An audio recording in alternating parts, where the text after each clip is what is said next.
Bonjour et bienvenue au Café du Matin avec John Plassard. Aujourd'hui, je me focalise sur les déchets ou les garbage en anglais.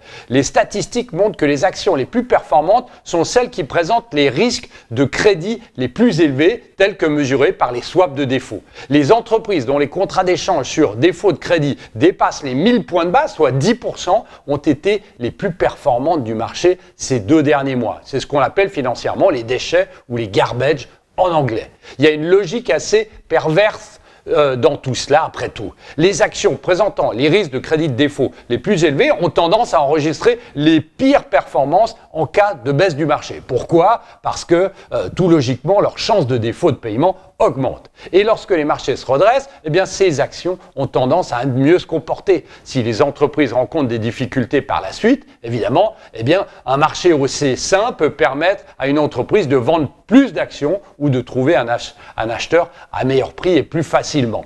Mais les contrats de défaut de crédit existent pour une raison. Les investisseurs en crédit sont axés sur la sécurité. Ils pensent beaucoup plus aux opérations et au flux de trésorerie d'une entreprise que ceux qui recherchent un rendement élevé sur le cours des actions d'une société.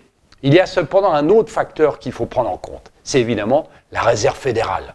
En ramenant les taux d'intérêt à zéro, la Fed espérait éviter que l'arrêt de l'économie ne soit trop sévère aux États-Unis. Mais lorsque les taux sur des actifs ultra sécurisés, comme les bons du Trésor américain, sont devenus nuls ou proches de zéro, les investisseurs, évidemment, doivent monter plus haut dans l'échelle du risque pour obtenir un rendement intéressant.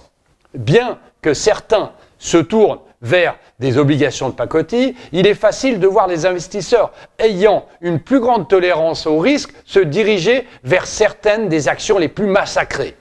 La recherche de rendement est devenue une recherche du risque et pourrait potentiellement arriver sur une bulle. Merci beaucoup, passez une très bonne journée et surtout, lisez mon morning.